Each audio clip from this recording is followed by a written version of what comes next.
What is going on, everyone? I am Steve, hashtag Team No Sleeves from Burke Family 54 Comics.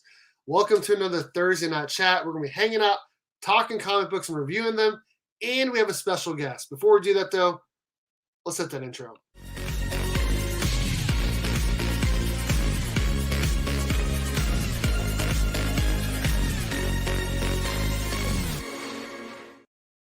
All right, I'm going to go ahead and start bringing in the panel. First up, we got the special guest, John from John's Comics with Kids. What's up, man? Yo, I'm sorry. I should have gone sleeveless tonight. I totally forgot. I blew it. What's going on? I'm glad to be here. Yes, sir. I'm excited to have you.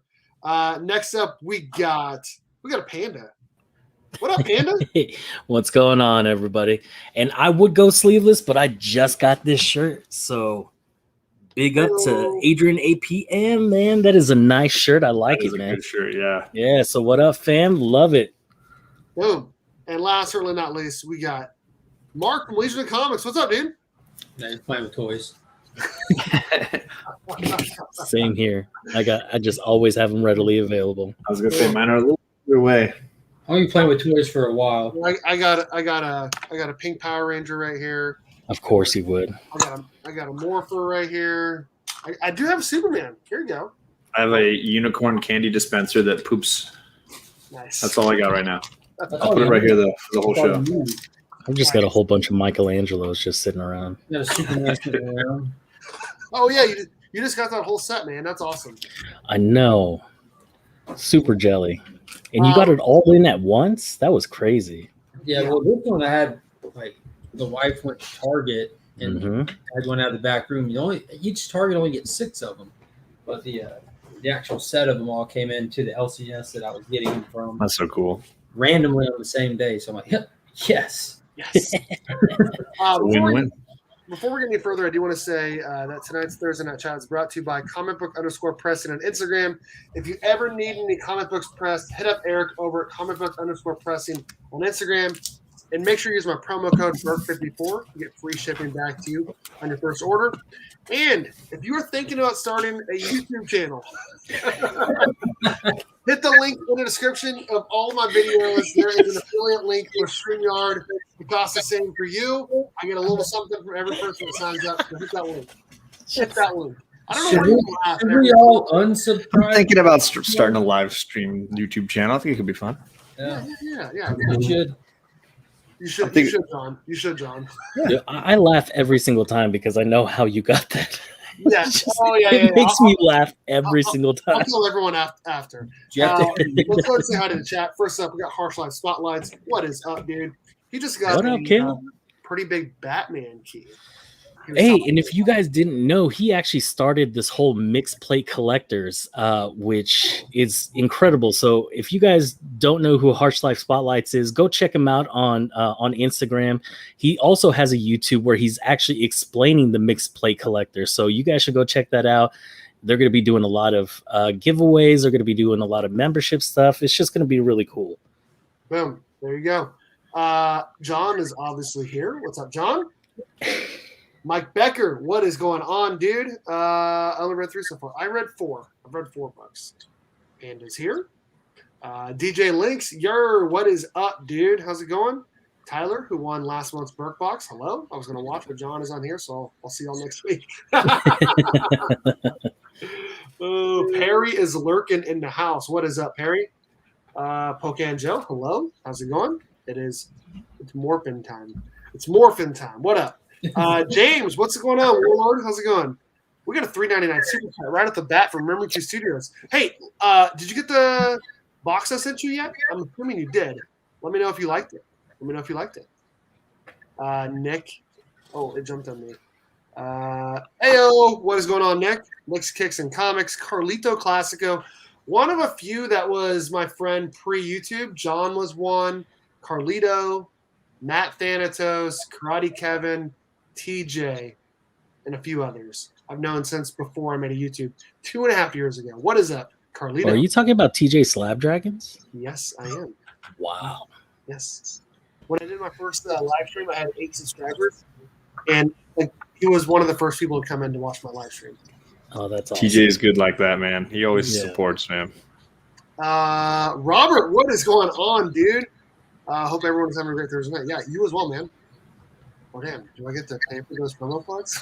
Nah, dog. That's all me, bro. There we go. You know, original mixed play collector over here. OG. You know, I got you, fam. There we go. All right, we're gonna go ahead and start off the show like we always do, showing off what books we got this week. I will go first. I actually got these books from a different shop because my shop didn't get them in until later. I'm still going to go there at some point, but I wasn't able to go to their shop yet. But I did get some new books. First up, I got Robin number 5. I like the variant cover, but I like this one better because it had all the Robins on it. Pretty cool. Not all of them, but you know what I mean. It suits the story perfectly. Yeah, Red Hood looking fat too on that cover, like real fat. Who's looking fat? Jason? Yeah. Definitely doesn't look like it how he does in the TV show. Shaped like a Teenage Mutant Ninja Turtle on that cover. Yeah. Thor number 16, which the ending. What?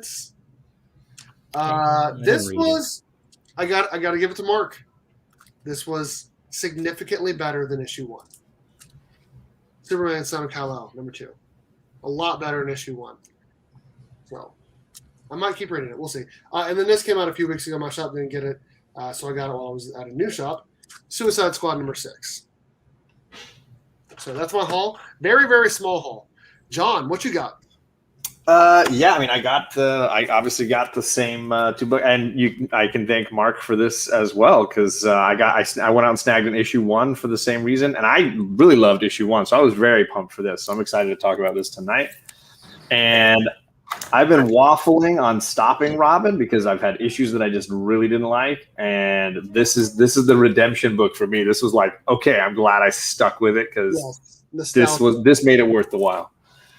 I'm the X guy. This is the only time you're going to see X books on this channel right here. So I got the Cable Reloaded issue 1, and I got the Wolverine issue 15. Both very much enjoyed. And then it's all indies for the most part for me. Of course, I got that Something's Killing the Children. And then I got Philadelphia. I'm a huge fan of this series. And I heard that series was great. Yeah, I mean, just really creepy, cool vampire book and absolutely stunning art. I really do enjoy it. And then, yeah, I had to get both covers for my book, Die. Absolutely. Easily the covers. I mean, for me, the covers of the week. Love Jenny Frizen's artwork and Stephanie Hans, obviously slaying it. Only one more issue left. So this was the penultimate issue in that run. Sound like Tyler every time. Every book he holds up, cover of the week. Got to be cover of the week. Dude, I mean, these two, I'm standing in for Ryan. That's my goal here. But yeah, these two, I mean, I can't even pick which one I like better. They're just both so good. Boom. What's the difference between Die and Die? Well, Die I haven't read. Yeah. But I do know that it's more of like an action berserker kind of thing versus Die, which is like it's a little more Jumanji-esque, like role-playing game that sucks the players in. But it's like rated R Jumanji. Like you're gonna die here, and this is ruining our lives. This game is ruining our. So it's more of like a dark D&D kind of a thing. Zathura. There you go. Yeah, the lighter Zathura.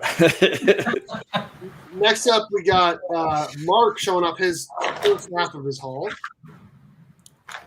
Okay. Yeah, I'm so excited from these things. So I haven't had a chance to play with them, man. Picked up that one, completing the set, all 19 in the bag. Yes. DC Connect. Was that I Am Batman 0 or number 1? It's one of those. I'm not reading it. It was the last one. Got it set, but it's a gorgeous cover. But I just have no faith in John Ridley at this point. What's up, Paul Rogers? 78, absolute blast. Holy crap. If you enjoy these movies, this is the ticket to the show right here. We Live, second print for one of those issues. Batman, Superman, number 21. This was a blast. That was so fun. Detective Comics. The origin of Finn Connors. Mr. Miracle number 4. And I got that, but I'm keeping that over here. And then I've got more to pick up tomorrow. Something's Killing Children, DOT, and Spider-Man Life Story Annual. I'm going to see about getting one of those. And I've read some more stuff like Robin and some other stuff. I can't remember. Superman versus Lobo and whatnot. Okay. I'm still trying to keep a balance on doing partial digital in my mind. Yeah. It's not easy. No, it is not. No, it is not. Last, certainly not least, we got a panda who's showing off his haul and maybe something else too. Yeah, we'll see. So I first started off with that Captain America because if you guys didn't know, it's the first appearance of one of the, I don't know, they're doing this whole like everybody's Captain America. So this guy is Joe Gomez, and he is representing the Kickapoo tribe here in Kansas. Nice. Oh, nice. Yeah. So I'm really excited because I got issue 3, and issue 4 is going to be the first appearance of a Filipino American girl who is taking up the mantle of Captain America. I think she's called like Campus Captain America or something like that because she's a college student. So nice. And John, you will not be the only one with the next title. I got that X-Men Legends number 5. My I got guy. to pick that up the other day.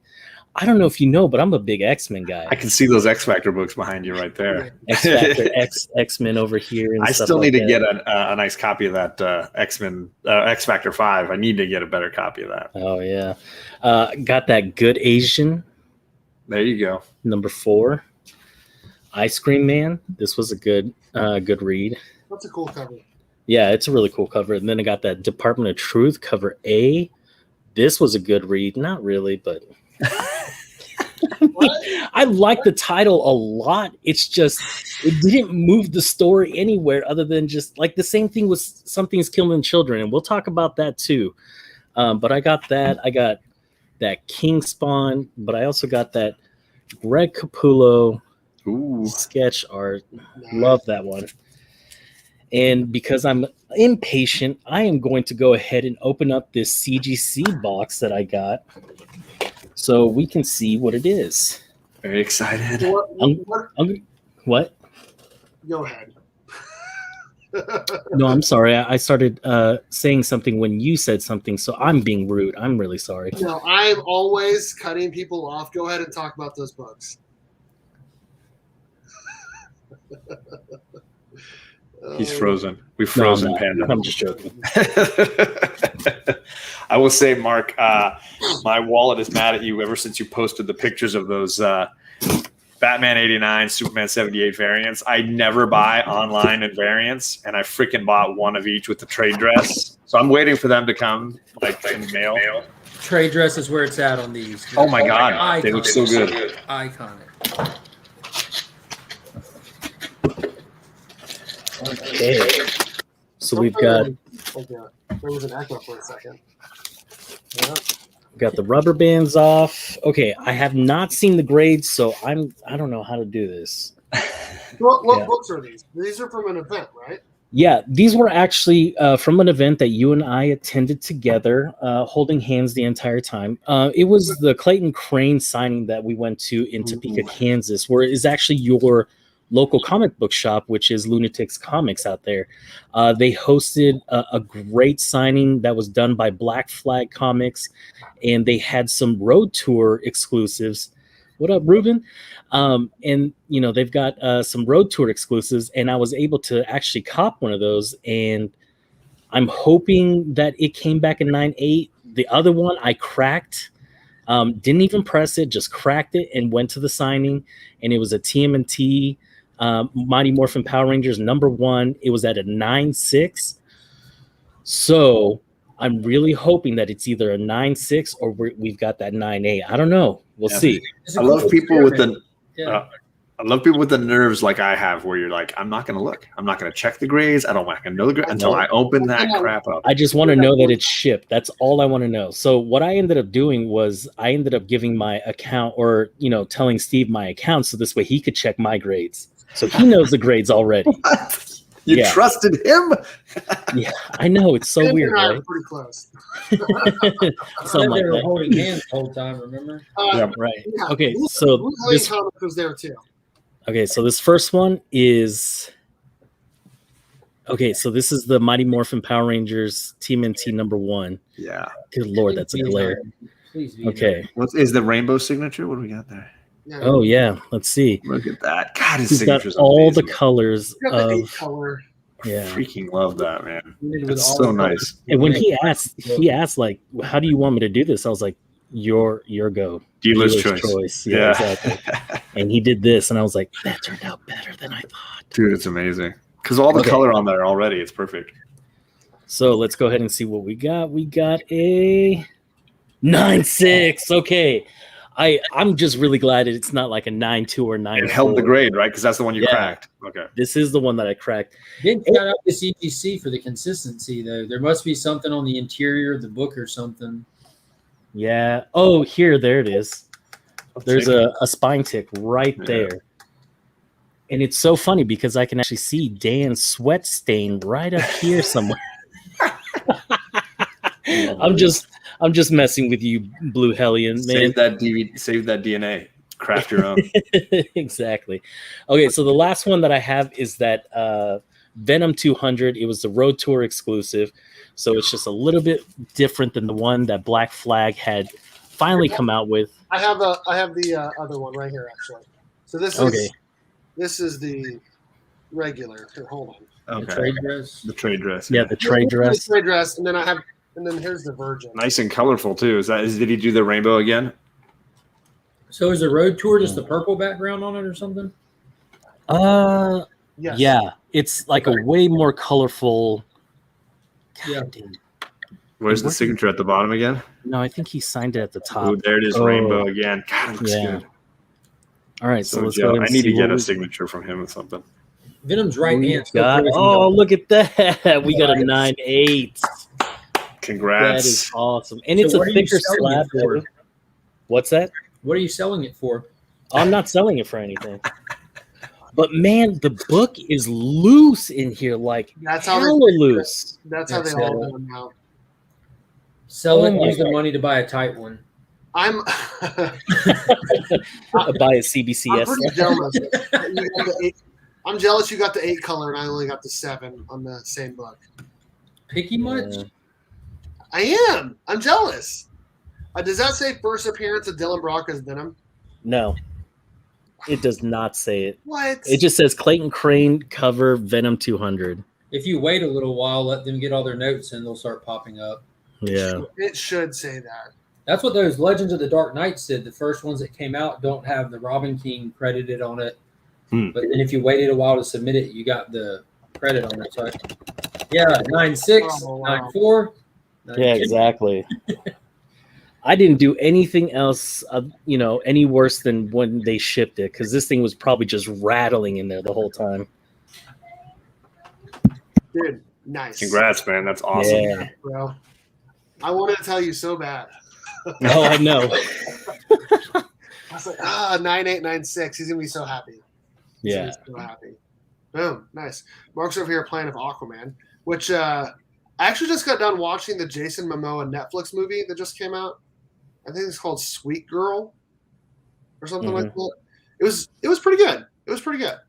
They kind of made him I don't want to say too much, but they kind of made him not as BA as he is in other movies. So I wasn't for that as much, but the whole movie was still pretty good. Oh, you want Jason Momoa to be a man? I want Jason Momoa to be like tearing people in half. You know what I mean? Like, I want you Jason want him to Momoa king shark people? Yeah, I was gonna say, yeah.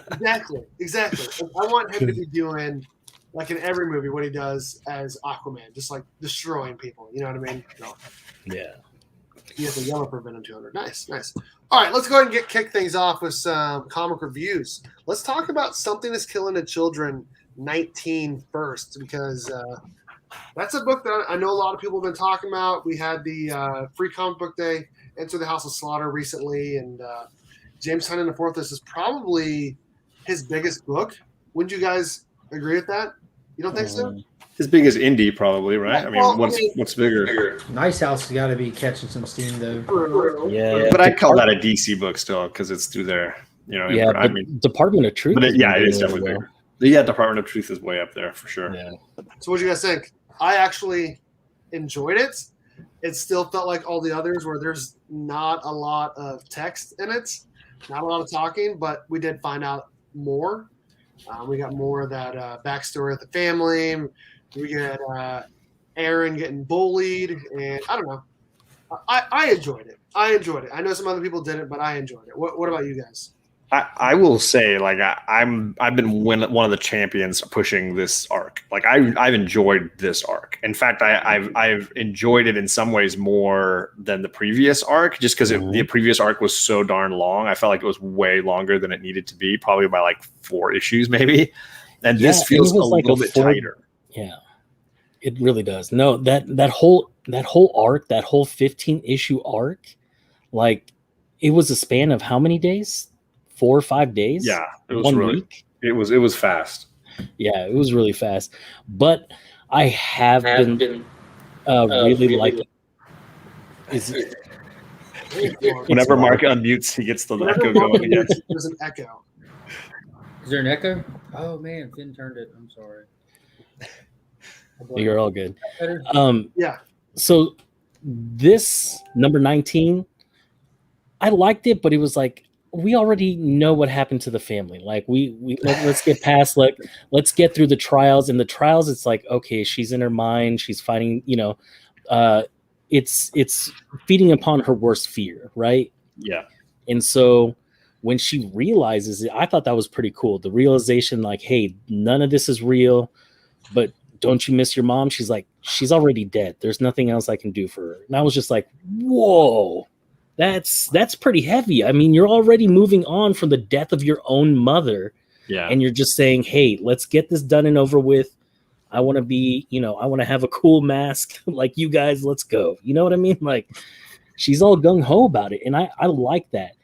And I like how even inside her, like, worst fears, her guardian angel that came in, like, she even said it herself, like, I was saved by Jessica. So I really like, I've always liked the character of Jessica. So giving her that role of, like, savior in the eyes of Erica Slaughter, I thought was really cool. So I'm really excited to see the bond that they have and how she turns into this cold-blooded person that, that we saw in this first arc. So I'm really excited. It's just, I don't think this moved the story that much. You know what I mean? Like, there could have been so much more that they could have moved, but it's not like it moved it that much farther. So looking forward to issue 20. What'd you think, John? Oh, I thought it was Mark's turn. Yeah, John already went. You're not paying attention, are you? I am paying attention. I just want to hear what everyone's saying because John's a guest and I want him to talk more. I will say, like, I get I think the issue with this being slow is the issue with Something's Killing the Children in general. Like, it's just a blanket statement for the series that they stretch stuff out to give you these huge spread pages or pages with no speaking. It's always been the way that the nature of their storytelling. And what I like about the backstory and the way they're doing it is, I know that it's like Something's Killing the Children Academy or whatever that we're getting here, but it's like the characters, the setup that we're getting is imbuing the characters for me with more depth. So I liked seeing Erica's attitude, like you were saying, Adrian, like, I'm not going to fall into this trap. Like, I know what's real. And I've already mourned mom in my head, and I've passed that. Like, I'm in a new place now. You're not going to trick me with this, one of these shenanigans. And I liked seeing at the beginning when they get Aaron and they're like going through school bullying stuff. Like, Aaron was such a small part of the first arc, but I feel like I've gotten to know him and care a lot more about him now in this arc than when he got all killed. Spoiler alert, in the first arc. I think issue 10 is when he was in like 3 issues and then I got going. Yeah. And isn't Enter the House of Slaughter, isn't that supposed to be, or House of Slaughter, isn't that supposed to be like the spinoff with Aaron? I don't know. I haven't read up enough on the spinoff plans, but I mean, I think it's a wide enough universe they could go in a lot of ways. Yeah. Marky Mark, what you think? My turn now, Steve. As long as you don't have an echo, sure. I can't hear when I have an echo. Y'all got to. I'm joking. But yeah, it's not bad comics. I just don't care anymore. From what I know, Aaron's supposed to be the focus of the House of Slaughter stuff. Mhm. Died in 3 issues, and they've spent all this time just like kind of lamenting the fact that he's like really worthless. And like we saw him at his peak when he comes in to go gung ho, and all he does is just gets killed. You know, he didn't go out in a blaze of glory. He went out like a sack. So like there's nothing redeemable about him that we've been shown yet. They're just kind of driving that home. It was cool little house dynamic, sure, and all that, but as far as the story getting drug out, I don't enjoy that per se. And we know from the first arc that isn't like some clever creative writing style to do panel layouts. No, they wanted to milk an original short story and stretch it out. That's actually what happened. So I've read the first bit of like the first 2 trades like back to back, which was fantastic. Reading it like that, this is not an issue. It does not pay off. This is a trade weight series. Like I'm still going to collect it because it's like a great story. And if we weren't talking about it regularly, I would just sit on it to trade read it because it's fantastic. As a trade, yeah. As a trade. I guessed it like in more because like Panda said, so little happens. But it was cool going through the 3rd trip through her origin at this point. Like this is the 3rd time we've done this. Like they did it with a little more detail now, like but this is the 3rd time. I thought it was different because this time we're getting the monster is the star this time. Like the monster and what it can do and how it's gonna how it's manipulating her, and then the way in which because for me I did not view this as like, oh, they're telling the story again. For me it was like, no, they're doing something different here with this. Now admittedly they've done it, so it's like you've seen these moments, but like the way they do it, for me, it was giving the monster, we're better understanding the beast in her octopus thing and understanding the lack of its hold on her. Yeah, I caught all that with the beastie puss that you just mentioned, not me. But why would you use her origin to do it again though? Just traveling through there because we spend a lot because that's how the beast thought it would be able to manipulate her most easily. So it was like, I know exactly how to get it. In context of the story, I'm saying in context of the writer, creatively, why would you tread through the same place again instead of like you're getting the chance to introduce us into this complete new concept in the House of Slaughter and the like trial by fire with these kids. And I think there's got to be more to that for sure. Yeah, absolutely. See somebody go through the process of initiation or whatever, but I don't know. I thought it was a little uncreative. Well, like here we are here again. Well, for me, this is what I've been waiting for though, because when I was talking to Ryan, new guy, when we were reading Something Is Killing the Children, we just theorized about so many things. Like now that we know it's a house of slaughter, like what does that house look like? Why are there so many different factions? Why do people have different masks? Like the hierarchy of everything that we were talking about was so appealing to me that I wanted to keep like that mystery going. And I was just like, and now that we're getting it, I'm more interested in the House of Slaughter than the actual like it's cool to get to know Erica, but like the House of Slaughter for me is just that whole backstory on how everything's going to happen together, how, the dragon is going to play a big role. Like I really want to see how this is all going to unfold. And we got to see how, why those totems are such a big thing to them, because they actually house, those monsters. And, the biggest monster that Erica faced, which killed her parents, she keeps with her. Yeah. That I thought was crazy. Again, though, none of it's new information is my thing. Yeah, and that's true, but like you said, it is trade weight. For me, like I read the first 8 issues in trade because I wasn't on there first, and I think I came in around 7 or 8. And so when that first trade came out, I right on it. Loved the story and everything, but it is a lot easier to read as a trade. For sure. I started reading around issue 10. I'd say 10 or 11. Oh, the one that you started was probably where the girl got torn in half. Yes, that was the one. Yeah, that was 10. Okay, that was the issue. It's not bad. I enjoy the story as a whole for sure, but it's just when I'm getting it in piecemeal, all I can do is that makes total sense. Yeah. So, someone who hasn't read the beginning, like I enjoy it more going back and seeing that other stuff. Obviously, I know all that's happened, but I enjoy that more as someone who hasn't read the whole story.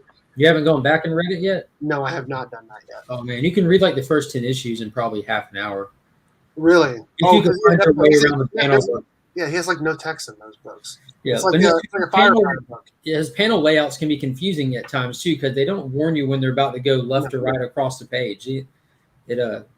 My eyes get lost every once in a while. I have to go, wrong way. Over here. Wrong way. That bullying scene with Aaron, I read it top to bottom, and I was like, "Oh crap!" I was like, "How did he get the knife? Like, how did that happen?" Now he's got a bloody nose. I was like, "Ah, gosh, dang it! I read it the wrong way." Right. I'm glad to see that Erica was strong during the psychological test. Yes. Yeah, that was pretty cool. She was. I enjoyed that as well.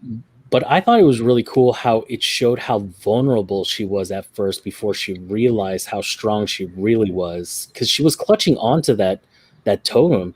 But it wasn't until Jessica showed up that she really felt safe enough to say, you know what, this is not how it happened. Like, this isn't real. And I thought that was really cool. Yeah, I agree. I actually thought the last issue was better than this one. But I just thought it was more interesting with that guy at the farm and all that stuff. I just thought the last issue was a little more interesting than this one.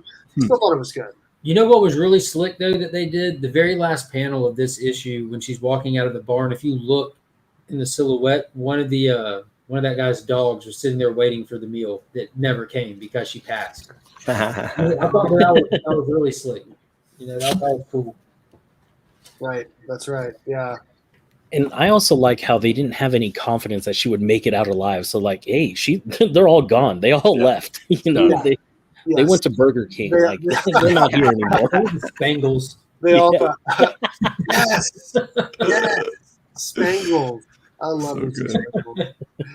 Oh shit! Yeah, JT 4 is knocking out of the park with this series for sure. I need to go back and read them all. I've really, really enjoyed it.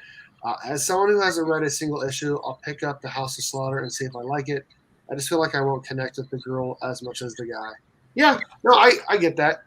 I get that. I don't know if I connect with her as.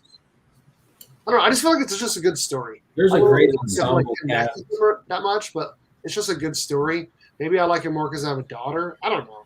I just think it's a good story. So. I think I find her to be one of the most interesting characters that I've found in comics in the last few years. Like, I just think she's very compelling. So that first trade, if you're not hooked by that character, then yeah, it's probably not for you. When did you start reading it, John? From the jump. I got issue number 1, the Frisian variant for book club one that week, and then and now it's slabbed. It's 9.8 slabbed away. Boom. Nice. Boom. Nice. Is anyone going to talk about how bad of people her parents had to be for her to be okay with it? Like, they had to have been beating her or something, right?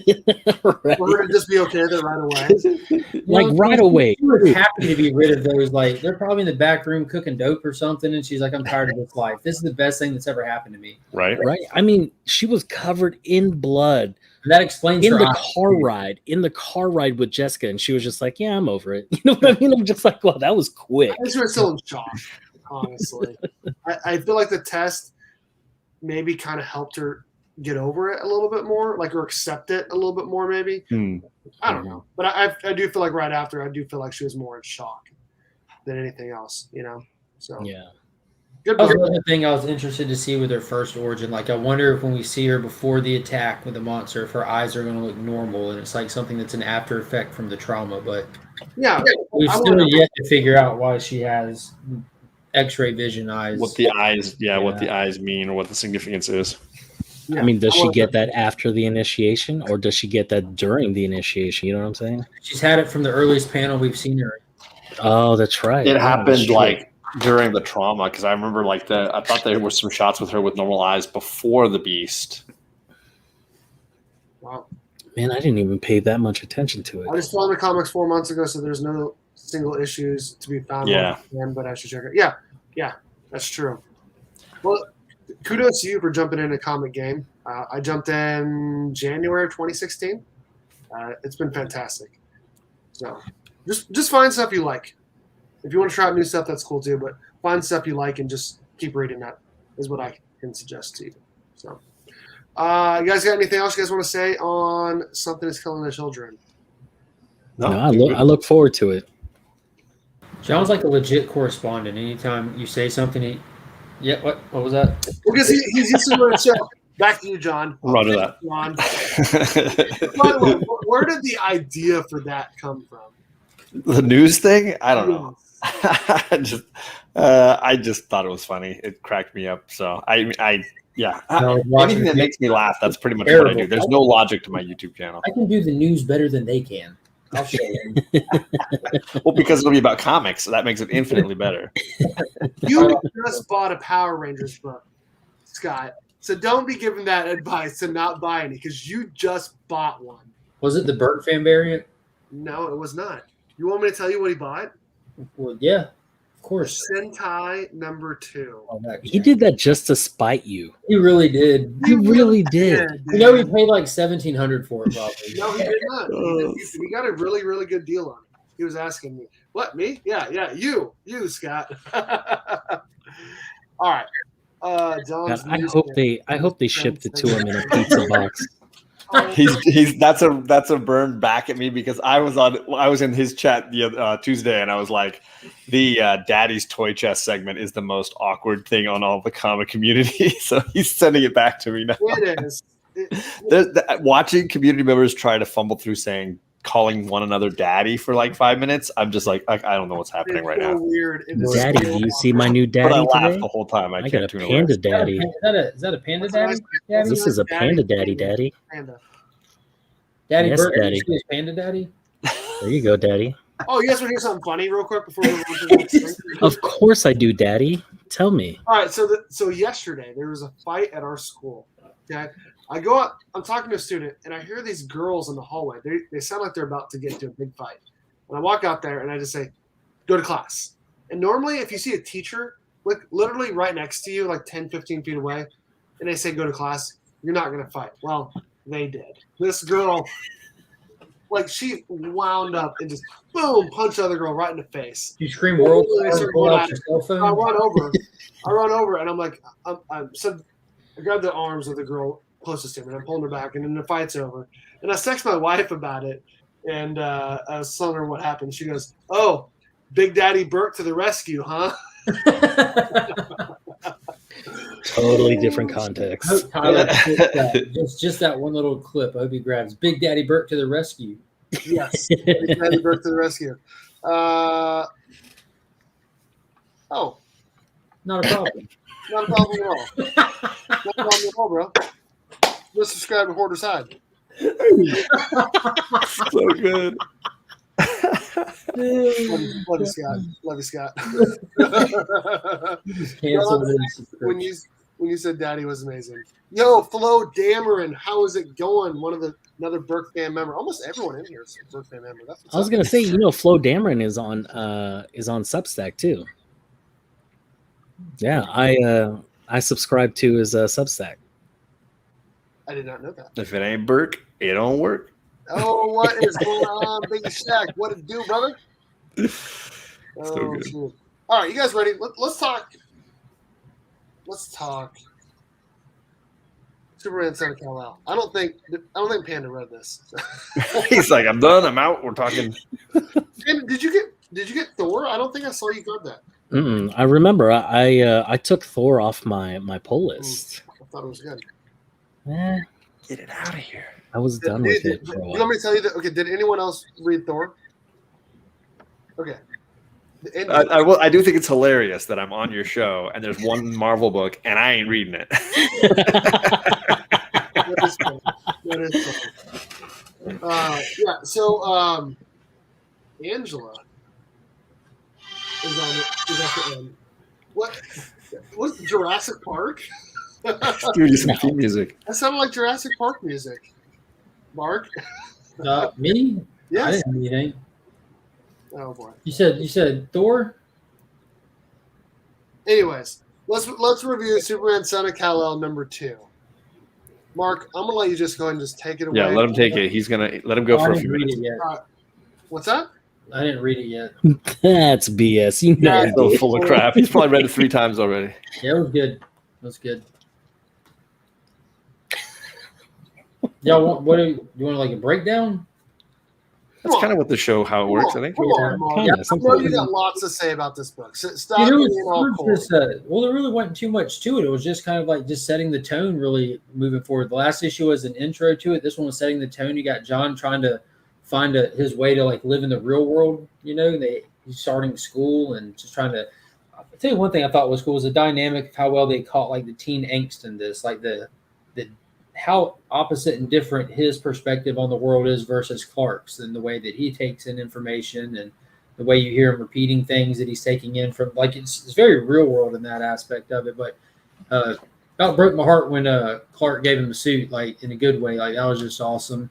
But them just sitting on the moon, him and his dad just hanging out, having a conversation, and Tom Taylor's nailing this. I was kind of skeptical. Like I knew it'd be good, but I don't know how good it would be. Like being up against like Philip Kennedy Johnson and what he's doing with the relationship between them two. But he is knocking it out of the park.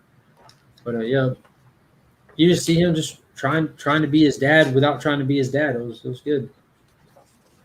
They did take some like current issues, current event issues, obviously, with the school shootings and all of that. And then he talked about like literally one page before, he's got this whole new like identity, Ben Connors, and then the very next page, he's having to show his identity to save everyone else, and he's like, dang.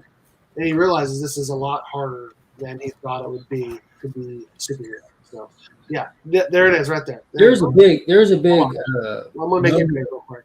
There's a big moment of clarity moment too, like when he's talking to his dad on the moon, and he asks him, like, he almost gets angry with him because he's looking at all this stuff that's going on in the world, and especially from like someone his age, like in their upper teens, lower 20s, you know, like the stuff that you hear like kids at those ages, like just kind of championing for. He's like bringing those topics up to his dad, and I don't know why it's still ringing. What the hell is that? It's a cell phone, Steve. But he's bringing those topics up to his dad, and he's like asking, like, why do you not do more? And his dad kind of has that like moment of clarity. It was like, I think it's because I wasn't born here. You know, I don't want to overstep the line. I want it to be a privilege. Right. Like it's a privilege for me to be here. So I'm trying to be respectful to the way this world works and not push the limit and take it over. I'm supposed to lead by example. But that's where you come in because you were born here. This is your home. So what are you going to do about it? I'm like, okay, like, this is good. This is really good.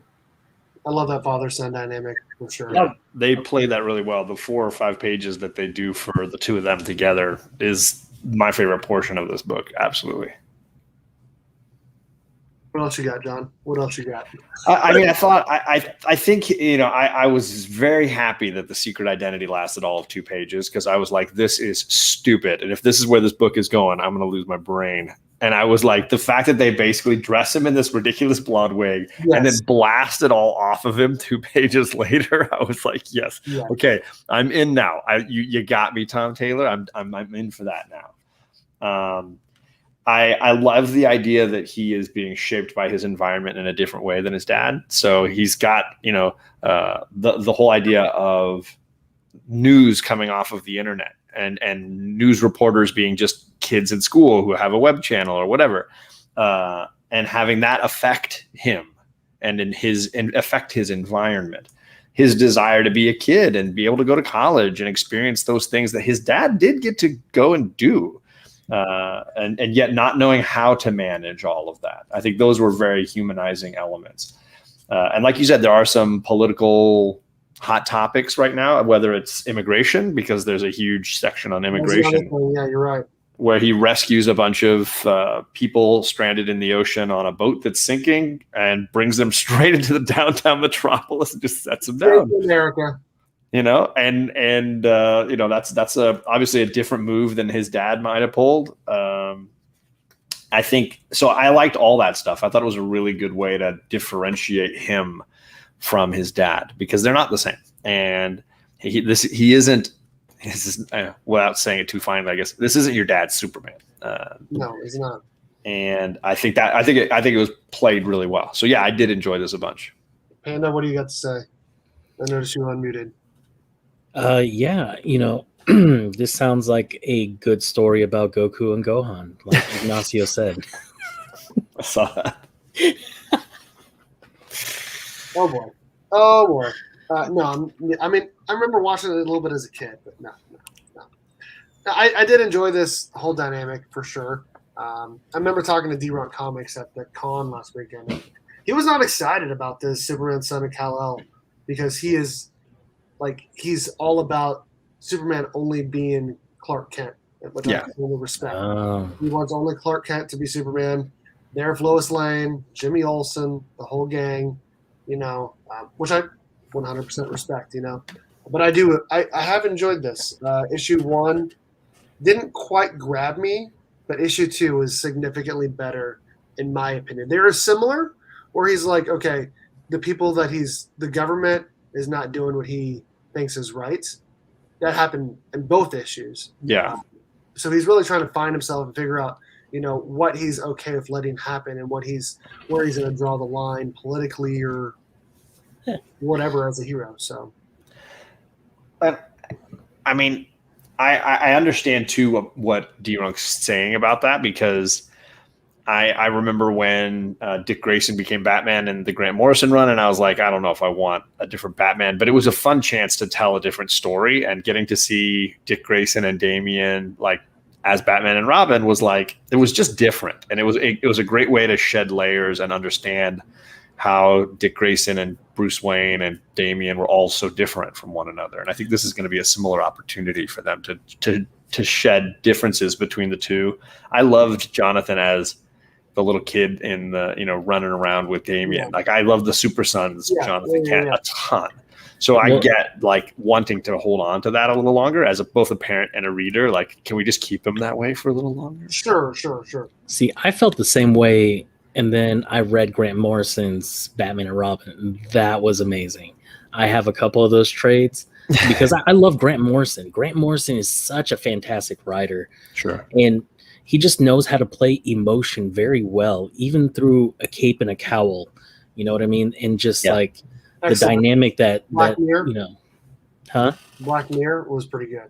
Yeah. Black Mirror was pretty good. There's a whole joke in there about there's a joke somewhere in there about Don not liking Grayson.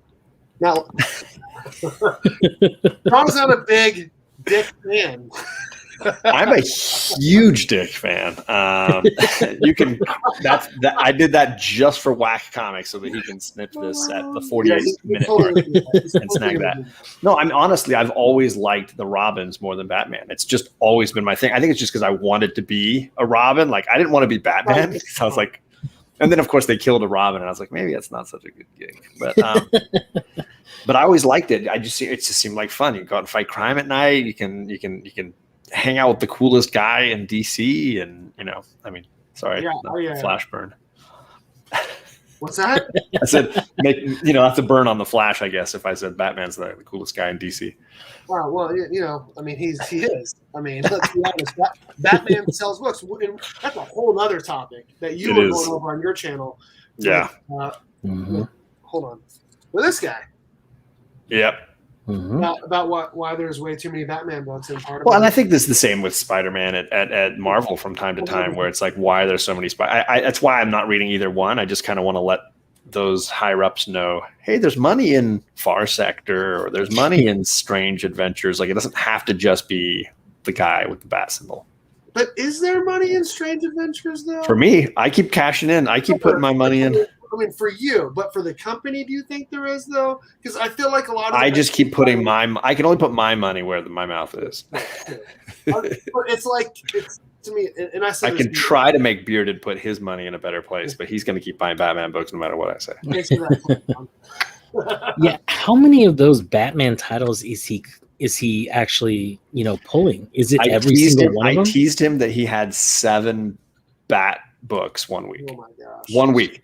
And admittedly, I was counting Pennyworth, the Alfred book. Oh, right. But I was like, that's the greatest thing. Yeah.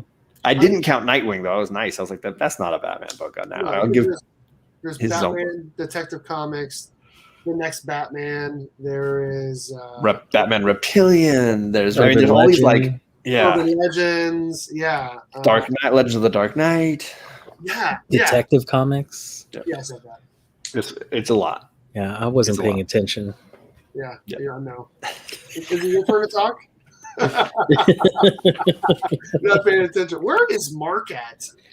He's like, I talked about Superman. I'm done with this show now. Yeah, Dude, he probably this took a is baseball fun. bat This to his is cell fun. phone. He knew it was making you mad. Taking something to the frame shop tomorrow. I have the rough draft sketch of the finished piece as well. Should I mount the sketch to the back of the framed original or just put it in a binder? I always like to frame stuff up. I need to get a frame for this guy. What do you think about this, John? Got this at the con. There you go. Did you get it? Is it signed or something? No, it's just art. I just really like the art piece. The print. It's a nice print. $20. I thought it was cool. Nice. Yeah, I'd say frame it for sure. I think DC just sold Batman books and such. It will be good. Batman is the one who holds the DC down. It's like, and I said this in John's live stream. Batman to DC is like a football program to a college university. Like the football team pays for all of the other expenses. Like all the money they make from football pays for the travel for girls soccer. And that works if they're incentivized to continue those other programs, but DC isn't. They could just as easily cut the girls volleyball program and cut the DC is no way incentivized to keep Green Lantern or anybody else. So my worry is that it leads to fewer and fewer other products, and then it literally is Detective Comics in the future. It's DC is Detective Comics. Right. Yeah, that's true. Well, and another one I just thought about, Batman and Outsiders. That's another one. I don't know if that's the college program works nice because that means that our daughters get to go to college and get great scholarships because they are incentivized to have girls get scholarships for all the guys that get on the football team. Absolutely. Mm-hmm. Absolutely. So it works out well for the college, I think, as a whole and the society. But I don't know that it's going to work out well for DC long term. For sure. Mark had to go fight crime. Kind of pet emergency. Oh no!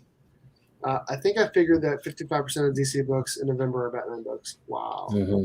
It depends on how rigorously you line it, because I know people that would say like, "Well, you got to count Joker, and you got to count Nightwing, and you got to count Pennyworth." And I'm like, "Well, I mean, I count Joker. I will legit count Joker as a Batman book." Oh, 100%. 55%. But Nightwing, I can see like not calling that a Batman book anymore. He's not even in it. Like he's been in one shot or whatever. I was about to say that about Joker. That's probably like you see more Batman in the like Suicide Squad than you see in.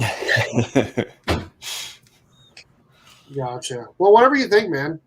Whatever you think. Oh, if that's the case, then it's got to be in the binder. Panda says binder. Mm-hmm. There you go. There's your final answer. I agree. Binder. There you go. There you go. Yeah, I don't know. I love me some Batman books. I do think that Nightwing was not really a Batman book. It's the Bat family, and he does have Red Robin in it, and he's got Oracle in it, and yeah. Well, to Greg's point was like, if it works and it's making them more money and it's successful, then it means more comics. And I was like, yeah, that's great. I just don't want it to become the like, oh yeah, we can start phasing out the far sectors so that we have more of the Batman. Well, what's interesting is that they do so much Batman now, but for this book, they used to do. Let me show this. Mark's gonna appreciate this. They used to put Superman's name on all the books. Oh my God. To try to sell more books, right? Yep. So not anymore. Not anymore. Superman. I don't know. What's going on with Superman? Why don't they advertise for him more, Mark? I think they went through this weird phase where people who didn't read Superman bashed Superman for so long that new readers come in and not read Superman and bash Superman. It's pretty clear as day for those that have been around reading Superman for long enough. And that's not just for Superman. That happens with a lot of stuff. That bandwagon fandom in a negative light. Green Lantern is routinely crapped on, and it's fine. It's funny, like in the Lego Movie when it's like nobody wants to hang out with Green Lantern. That shit's hilarious. I can watch that all day. It's not like Aquaman was a laughing stock. They like made fun of him for a long time, even on Entourage on HBO, and like, oh, he rides a seahorse, and then James Wan made sure to let him ride a seahorse in the real movie. Like, yeah, he does, and he'll kill you. Like, it was awesome. Yeah, wasn't James Wan like a horror director before? Yeah, he created the Conjuring universe. Annabelle's in Aquaman. Oh, that's right. You know, I never saw this. Oh, sorry, go on. You were in the middle of the point. Yeah, in the scene when they're down under the water where all the trash is, where Mira takes him down there to her little ship, when they're pulling up to that, the Annabelle doll sitting there front and center goes right by the camera. That's a great top 3 right there. That's a great top 3. Yes, I care about Superman. And John Kent might bring Superman back. Why is Superman going away, by the way? He's going to War World. I'm sure there'll be some kind of a storyline where you can read about what's going on with him. No, it's been going on. It's been started already. So a bunch of refugees just come out of nowhere and show up in Metropolis, and the Superman family have to get them and see what's going on with them. They all have these chains on them and scars on them, and they're speaking ancient Kryptonian. I was standing Superman, up for him. So John loves Green Lantern. I got Green Lantern all behind me here. Look, it's all Other people crap on him is what he was saying. Yeah. Well, I was gonna say, so essentially, Superman, Clark Kent, is actually going out for a pack of smokes, right? And then he's going to go buy a scratch off. he just wants to make sure that his son can fend for himself when he leaves. I have this. so good. Oh shit! I have this. But I mean, I think it's just he's taking over the Superman title comic book, right? Because but is Action Comics going to continue with the other stuff? Yeah, that's going to focus on Clark off-world for a good while. Perfect. He's going to be stuck on War World. Oh, okay. That'll be fun. That's cool. I like that. Also, like slowly losing his power and doesn't know why yet. He hasn't figured out why, and they touch on that in Superman and the Authority, which kind of time jumps. And the Midnighter annual coming out next week is going to bridge that gap a little bit. Nice. I want to hear real quickly. I want to hear like a 2-minute review of Superman 77. 78. 78. From Mark. What? Oh my God, that was so good. Let me hear. Did anyone else read it? I'm No, I waiting for haven't my gotten a variants chance. to arrive. Yeah. Oh, I don't even know if I want to ruin it for you, John. Because like you, Go ahead. who's your favorite Superman? It's Christopher Reeve. Come on. Who's That's the your only. favorite Superman? He's the only Superman. I'm sorry I've to been say. thinking about this ever since I read that book. To acknowledge that he is Superman does not diminish the other No, not at all. performances. But to say that he is not just makes you delusional. That's how that goes. But For me, it's still the greatest origin story comic book movie I've ever seen. ever. So I'm not going to ruin this because, dude, it is. If I'm not doing it, every now and then I just won't ruin a book for people. I can mute myself. I can turn the mute off. I wouldn't ruin Relive for people. Like I went months on that. Like I embargoed myself. I'm like, people need to read this book. Like if you're a fan of the Chris Reeve Superman, I'm not spoiling it for you if you plan on reading it. I'm not doing it. No, I'm definitely going to read it when I get those books here. I was hoping they would arrive by today, but no, they haven't come yet. I promise you, before you're done with the first panel that has 4 narration bubbles in it, you're just going to be ready to throw the book. That's all I needed. I'm good. You can start hearing the proper voices in your head. It takes you back, dude. I think I saw it. Like I wasn't alive when that movie first came out, but I remember watching that movie when I was like 4 years old. Like I probably seen it on TV in front of me before I was even old enough to remember it. Like I grew up with that on repeat. And I remember when the Donner cut released. Like I was so that was the biggest deal ever for me. Like for sure. I knew about the Stalkines and Donner having the fights and all that from I don't even know how. But dude, this is amazing. Like they nail it. The Donner release is like the new Snyder cut that we have. Absolutely. I love the Donner cut. It was amazing. Amazing. None of that stupid peeling the S off your chest and throwing the net. The cellophane or whatever. It's a perfect example of this exact same story where you had a director have a movie, then another director had to come in and just take over. Well, I think it's been the state of like the producers behind the scenes on a lot of the stuff from the beginning. You know, I think they've just not necessarily had the best interest of the comics and their comic readers at heart. And so sometimes you get these dramatic deviations from what was really a great idea.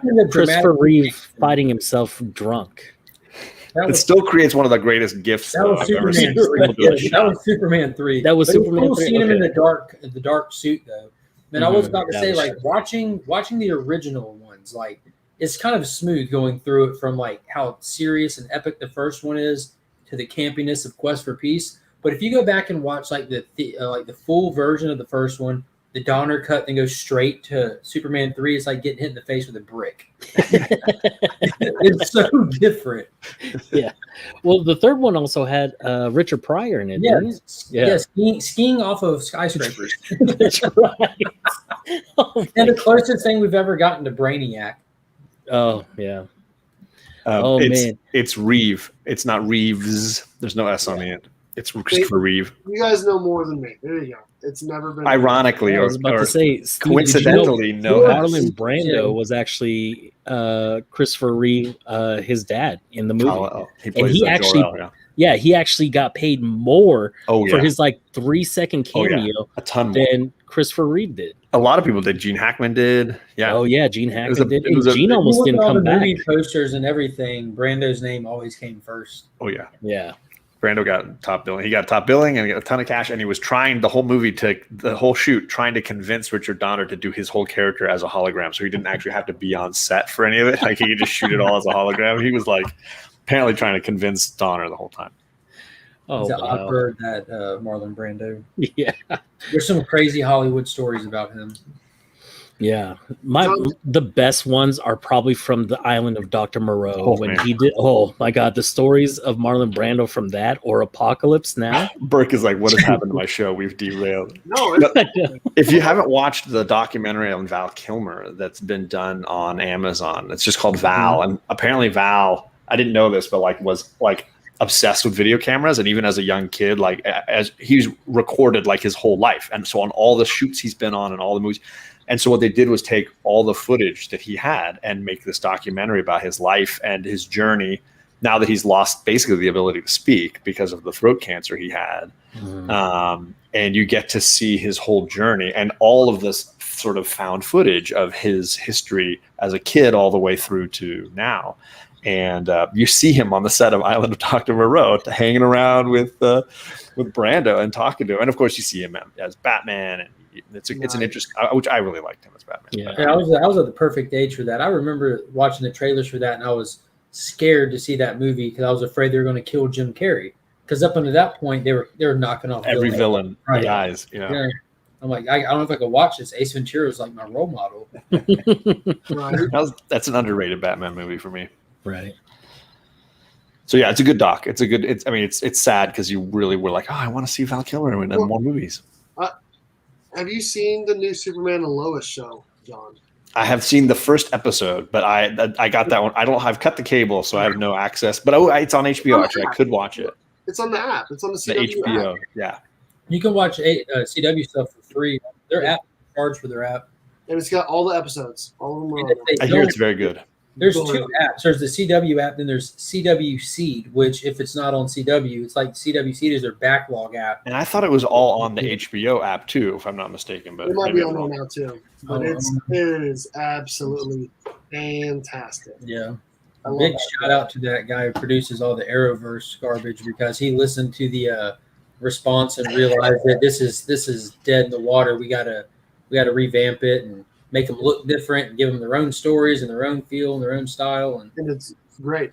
He's crushing it. That and Stargirl both amazing. Yeah, absolutely. We got off on a little bit of a tangent after talking about Superman.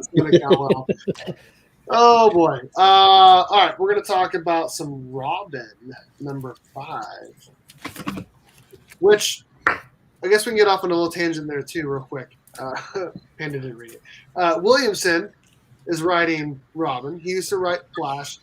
Big ups to him for taking over Batman. I've been campaigning for him for a long time. Dude just hit a home run. DC listened to you. DC hit a home run getting him on Batman. I'm super excited about it. They got their first promotional image. I think it's Batman. What is it? 118. Yeah. Yeah, because I'm picking Batman back up onto my pull list at 118. Boom. Yeah, kudos to him because he's a great writer. And I've said it before, but the era of the Tron Legacy Neon Fever Dream is over. Yeah. Oh my God. We're going to get Batman back. Well, part of it's Jorge Jimenez, which I actually think his art is very, very good. So it might be the colorist, but I don't know. Anyways, let's talk Robin. This issue, we got basically all the Robins, and he's trying to make his way back to the tournament after going over to see his grandpa for a little bit, and yeah, I don't know. I thought the issue was really good. There was a whole bunch of nostalgia, emotional stuff in there. The whole scene of him and Jason got you right in the feels. Got you right in the feels. And then, boom. I don't know. I thought this issue was really, really, really good. John, what do you think?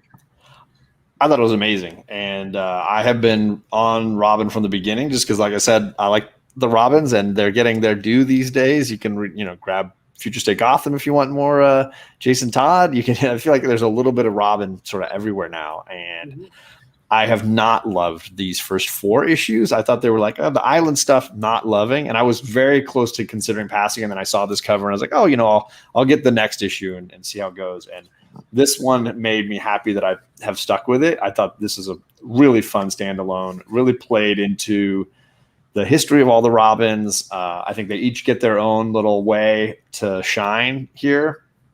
I like how Damian sort of tears them all apart. And I like how Dick Grayson gets him in the end. And I think it's all. I also love the little throwaway comment to the Morrison run on Batman and Robin, and I love that little. Yeah, right. So yeah, this was a really great hit for me, and it makes me want to get another issue of Batman or of Robin. So I'm feeling like I got to get issue 6 just to finish this arc. But easily the best one Williamson's done. For sure. I think it's the best one since issue 1, for sure. Because issue 1 was really good. Like it got you excited for the whole series. Issues, the other ones, 2 was good. 3 and 4, I agree, were not great. This one though was really good. Mark, what do you think? I think this book does a real good job at being not great, but throwing something in there to hit me in my fandom to bring me back. So I quit picking up physical copies because I don't need to own them physically, but I'm reading it, and every issue I enjoy it, but then I sit there and think about it. I'm like, this is a very inconsistent book. I don't know what it wants to be. I have no clue what this book wants to be. It has not defined itself yet. It's all over the place with the characters and stuff. The tournament thing is stupid to me as well. I still feel like we're just kind of like scene setting, even though we're 5 issues in and we have a story arc going on, but it still feels not important to the greater good. The whole story arc is becoming just a backdrop of just the characters and the conversations, which are very passing, and issue what was it, 3, you had him and Connor having that heart to heart about their dads and this and that, and then this issue it was rooftop race / death fight. Like it's very inconsistent. Is this a kid's book? Is this an adult's book? It doesn't know what it is yet, but it can be fun.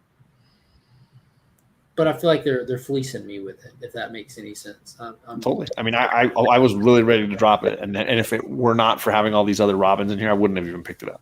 Yeah, which it was cool seeing those moments, but those moments do not define a good story for me, And that's what all I'm getting so far. That was a fun moment.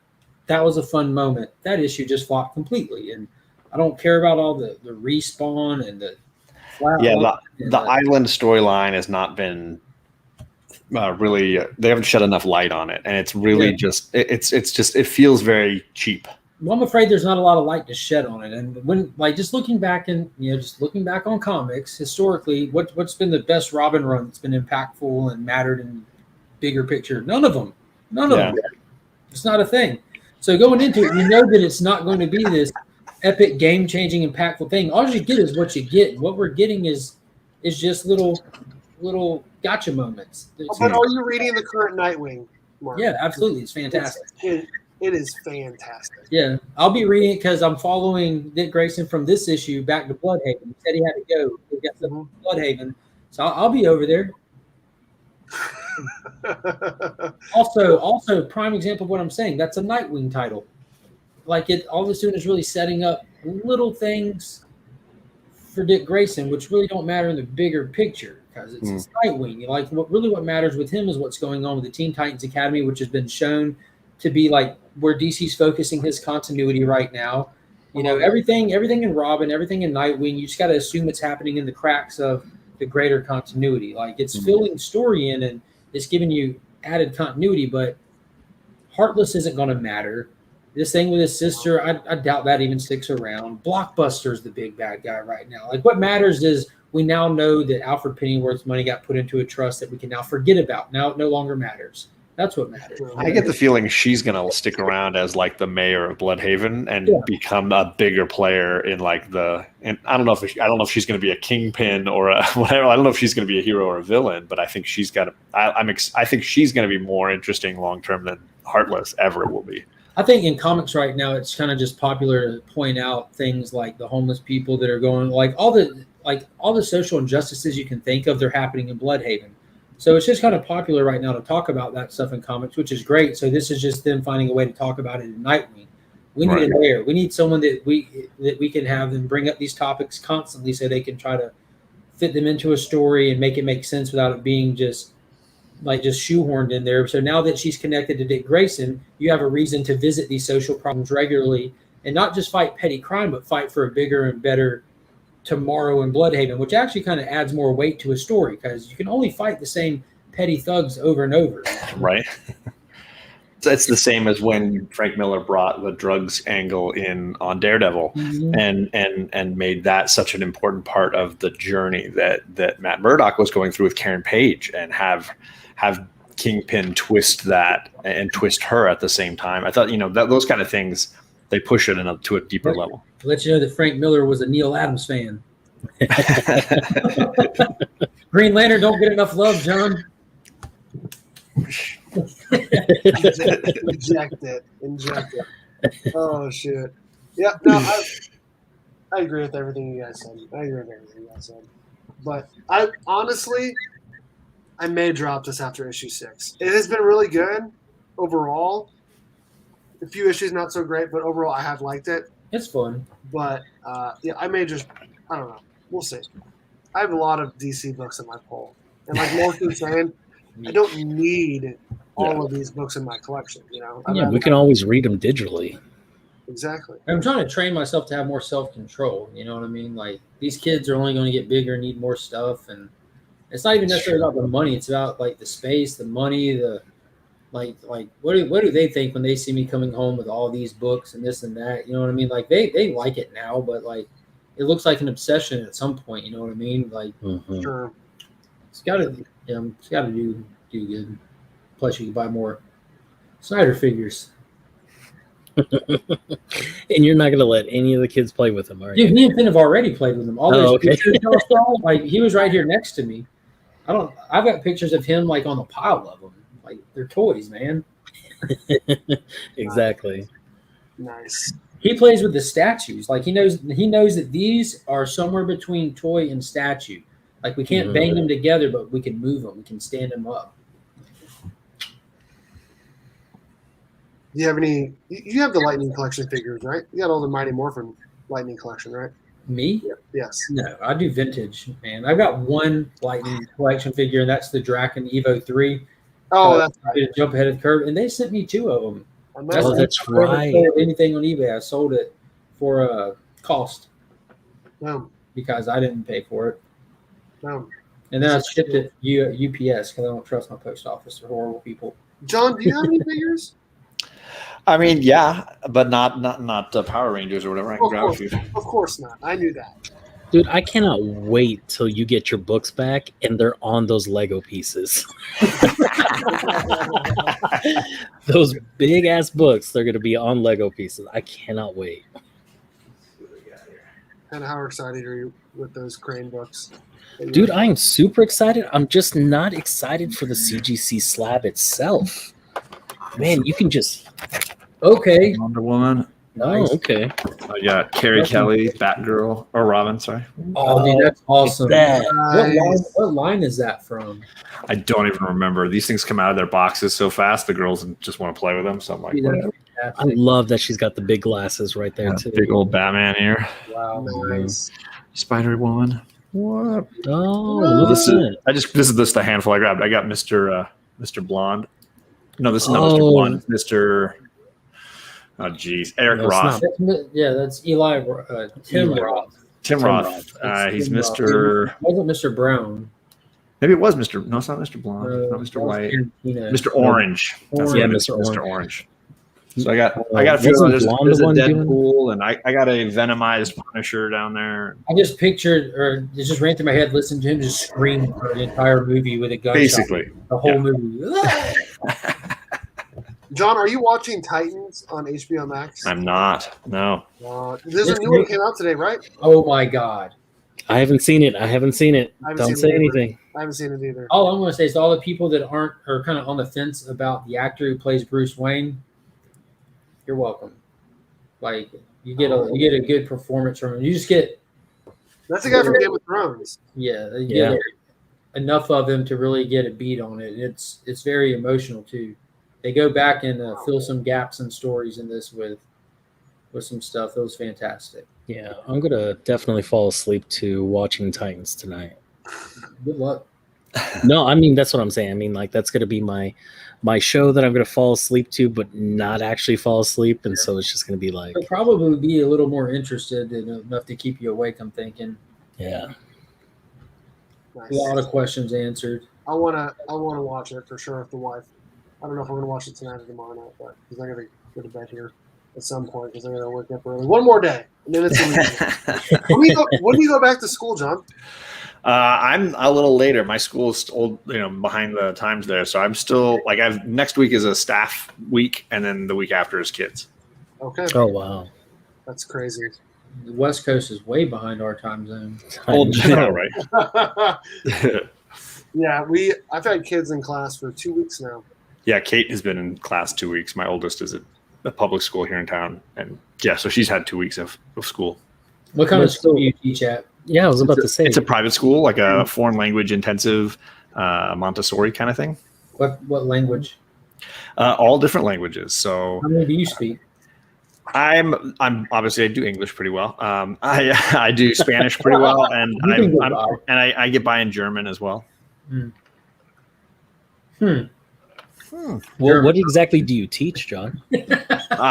Third grade was primary. I've been at the school for about 15 years, and I've been third grade teacher for 10 of those. Oh wow. Yeah, good on you, man. Because I've worked at an elementary school before, I did too. and man, they are nothing like the high schoolers. Because Well, you just get these. Being a janitor is way different than what John does, Panda. Oh. I was gonna I'm say, sorry. Custodian.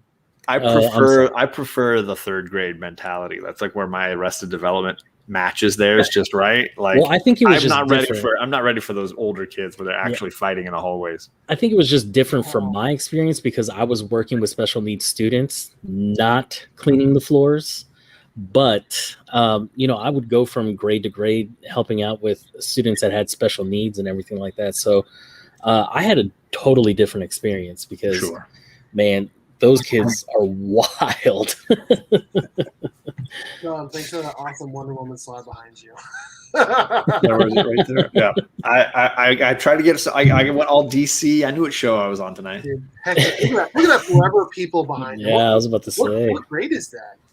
6.0. Is that the old CBCS? Yeah, old CBCS. Yeah. Yeah, I got. This was the last piece to complete my Dark Side trilogy. I got all of them. Yeah.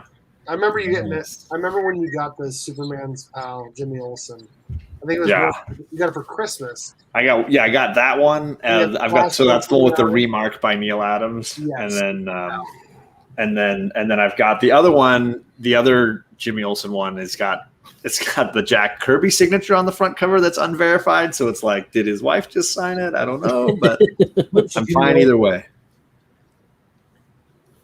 Which other Jimmy Olsen, the one with all the little Superman on the cover? Oh man, I'll send it to you. I mean, it's whatever the other.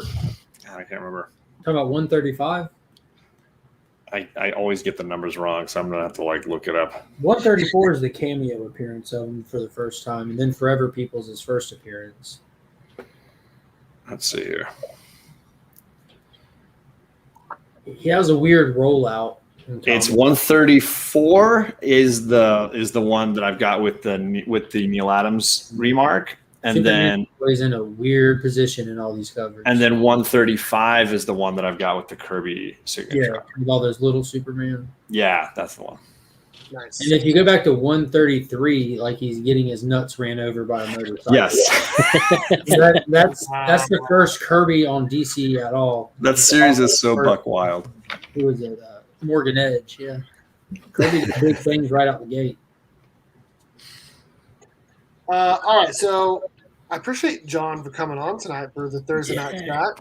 This was great. It's been a while. It's been way too long since John and I did the stream. I guess we did Comic Gories not that long ago, and I think we did the Jabroni show not that long ago as well. But this was a little more laid back, right, and fun. So I appreciate you coming on. Absolutely.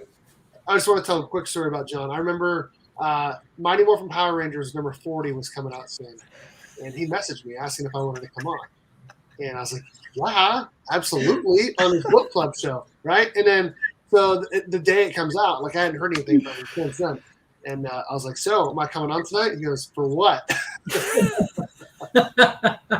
I said, to talk Mighty Morphin Power Rangers number 40. Did you forget, John? So we want. Basically, what happened was I forced myself back onto a show. I love how you remember this story. It's so good. It's so much better than the. I'm just going to stick with this as the truth. I'm good with it. It was fantastic to hear him and Alex. It's still the only Mighty Morphin book that I have in my collection. Oh, I'm sure it is. But I got that sweet foil cover, so. Yeah, it's White Ranger, so that's cool. I just wanted to tell that story. So, very, very good stuff. What do you got, John? What do you got going on your channel coming up? I'm don't have a ton coming up. It's me with the girls on Saturday morning. We're gonna open some boxes and share what books the girls have been reading. I know they've been powering their way through a few different trade paperbacks, so we'll be diving into that. I dropped a couple of videos earlier this week, and it sounds like if everything goes well, I'm gonna be unboxing with this guy down here. Some Spider-Man booth boxes. Mm-hmm. I've never in my life ordered a Spider-Man booth box, but Panda and I were on that Cardboard Crazies Comics Curing Cancer auction, and I was like, I'm going to buy these and open them on my channel. Does anyone else want to do that? And Panda and Bearded were like, yeah, let's do that. And Panda actually did it, and Bearded did not. So I'm having Panda on to do a unboxing dueling. And hopefully we can still get Bearded on so we can just crap on him the whole time. That's usually what I invite him for. Yeah, exactly. I messaged John for 3 months about getting on Comic. I'll have to check. I don't remember getting any message. I don't remember that. Oh shoot! I think it'd be fun to get. I'll check my email, Daddy. Oh my goodness! Mark, you got the community hangout tomorrow morning? I don't. I have to work tomorrow. Oh, okay. Oh, dang. Work tomorrow. Work all weekend. Long work run. It looks like now. Darn it! So who's picking up the slack? Who's hosting? Oh, is it? Nick usually does it. Nick usually does. Yeah. There you go. Up a little bit later. Yeah. Panda. I'll just set it up and send Tyler the thing. And let Tyler just run it. Yeah. No, He's got to be able to end the stream. That's what I'm saying. I can send him my email. He can just log in, so he can have control of the StreamYard. Nice. I mean, he's the one that sends the invites, anyways. Yeah. Yeah, he does. I sit there and just space out. Because it's freaking early, man. At least for me, I'm like it's 4:30 in the morning here when you guys kick off. It's So I'm normally sitting there watching the kids doing crazy stuff,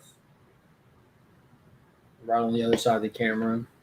We're boxing up Power Rangers memorabilia for 5 hours straight. Panda Pack, what you got going on your channel coming up? Man, well, I do have a haul. I am going to be on John's Comics with Kids. I'm going to be unboxing some Spider-Man booth boxes as soon as they come in. So hopefully they said they are going to arrive tomorrow. So hopefully that'll still happen. But Sunday, I will be doing my Sunday mail call and hangout. So if you ever feel so inclined to go ahead and come hang out with your boy Panda on my channel, we talk nothing. It's usually just me showing comics and then going off topic about life. Perfect. I mean, because there's more to things than comics, right? We love this hobby, we love everything, but That doesn't seem right to me. That Can't get behind that. That's not accurate. There's no facts behind that. Well, I like to actually get to know the people that are hanging out with me. So it's just anybody that comes on, I'm just like, hey, and I give them the barrage of questions like, what are you doing after this? Like, why are we drinking? Like, what's going on? Why are we drinking? That's the first question because I just got to know. Like, why are we drinking? Right. What happened? But yeah, that'll be probably around 5:30 Central Standard Time on Sunday. So I'll see if I can jump on, bro. I'll see if I can. Yeah, Everybody absolutely. does also need to sign up for the We Are Legion comics giveaway. So make sure everybody needs to get in on that. Everybody needs to make some videos to promote it. Everybody's got to get over there to Legion of Comics. So if you make a video that's in the, I mean, you don't have to. You just go subscribe, leave a comment, and you're entered. But if you want a chance at a second prize and a second giveaway, you can make a video and upload it. Just make sure you put a hashtag fandom happens here. It's in the description of the video, but that way I can find it easy, or message me and let me know that you put it up because I follow so many people on YouTube. I don't want to miss anybody. I actually have a video coming out tomorrow. I took the last 2 days off. I've been super busy. Dude, you took 2 days off just to make a video for me? That's awesome, dude. I've been such a good friend. Exhausted. I've been exhausted of all the content that I did and going back to work. I should have taken a day off and I didn't, and I'm exhausted. But I actually do have a video coming out tomorrow. It's about me returning a $500 comic book, and I'll explain why. What? And then I got this. It was a really rare Mighty Morphin Power Ranger variant, but I won't want to ruin it for anybody. I got this unboxed and possibly another book, another thing to unbox as well. So that'll probably go out on Saturday. Honest question, Steve: does your hand hurt from fist bumping Lou Ferrigno? Oh my god, that was amazing! That was so amazing. Yeah, I cannot believe I got to interview him. Dude, the look on his face when he was about to fist bump you, like the pure joy on Lou Ferrigno's face. I was just like, my question. Lou Ferrigno is the one that started it too. Like, I freaked out when I watched that video. I'm like, no, like this is insane. Well, it was funny. It was the day before. There you go. It was really funny. The day before, I was messaging Mark. I'm like, hey, what happens if I get to interview Lou Ferrigno? And we were both just joking about how I probably won't be able to do it, but I told him the questions I'd ask. And I literally asked the exact same questions I told Mark I was going to ask. I sent some inappropriate ones, but he didn't go for those. No, I did not go for that. No. Oh, geez. Yeah. So many Stay questions about it the was, transformation period and how Lou Ferrigno would think, like, what happens inside the loins of the Incredible Hulk as he grows. Like, is it just one of those things, where it's I want to know just how much green paint was on him. I'm like, where did it stop? where did it stop? It's like a Japanese Yakuza guy. He just goes all the way to his bottom. Did we just enter a whack comics segment? Oh boy. Yeah, make sure you guys check out Whack Comics as well for their giveaway. Make sure you check out Legion of Comics for his giveaway. Check out, obviously, John's channel and I guess Panda's channel too. Yeah, maybe. I love you, Panda. I'm just kidding. Panda, you're going to have to buy a bigger wall soon, bud. I know, and I just got more slabs. I've got 1, 2, 3, 4. I've got 8 sitting here that I still need to put on the wall. So They're going to fall some off. other different. They're all going to fall off. No, they're not. They're staying strong with command hooks. I am going to change up my room at some point and put more shelves up. I'm going to do 3 rows, twice as long, and then put some other stuff on the bottom for my boxes. I just haven't had time. Yeah, you just need to put a whole wall of Power Rangers and just say, F everybody else. This is it. This is life. We literally could do that. Yeah. I have so many Power We Rangers. have no doubt. Could do that. Yes. Yeah, absolutely. Bobby Delgado. De La Ghetto. What up, dude? Yeah, dude, I am. It was great. It was fantastic. It really was. All right. They're going to fall. Yeah, they are going to fall. Oh, Carlito. All right. Was that Tapia? His fell with the command hooks? Or the No, he had regular tape. He had Scotch tape. I think he had tape and thumbtacks. No, he had scotch tape that he put on the back of the backing Yeah. boards and stuff like that, and he stuck it on, and they I just remember that video like it was yesterday. I feel bad for laughing, but it was funny. Thank you to the sponsor of tonight's video, comicbook_pressing on Instagram. If you ever need any comic books press, hit up Eric over at comicbook_pressing on Instagram and use my promo code BURK54 and you get free shipping back to you in the first order. Thank you also to the 616comics.com for sponsoring a monthly Burke box. Make sure you guys check out the 616comics.com for all of your exclusive variants and all of your comic book needs. Thank you also to the channel members in the family tier. We got what is so funny? Tyler put it's Morphin time. Oh my gosh. In the family tier, we got Flash 6719, Collectibles Lounge, Adrian Panda, Hoarder Side, Nick's Kicks and Comics, Blue Hellion Comics, Cardboard Crazy, Small Town Collectibles, Legion of Comics, Warlord, Paul Rogers, Oregon One, Mike Becker, Mark Spector Comics, Jonathan Michael, Remy Q Studios, Jade, Kit Giller, Spotted Up 503, DJ Links, Austin LeMay, Comic Book Poser, Actual Dracula, Tomato Cinema, Kajana Prince, Carlito Classico, and Tyler Shatterglass Comic Reviews. Thank you guys so much for being in the family tier. They're entered to win the monthly Burke box. Next month's box is pretty nice, if I do say so myself. Thank you again to the 616 for sponsoring it. And the friends here, we got New Guy, Adrian APM, Dale Suspense, and Flo Dameron. Link to every single person's channel or Instagram is in the description of all of my videos. Make sure you guys are subscribed to them. Make sure you guys are following them. Make sure you guys are supporting this amazing community. Thanks, John. Thank you, Mark. Thank you, Panda. Appreciate you guys coming on. Thank you, everyone in the chat, for coming on. And as always, go Cats, Cowabunga, and it's Morphin time.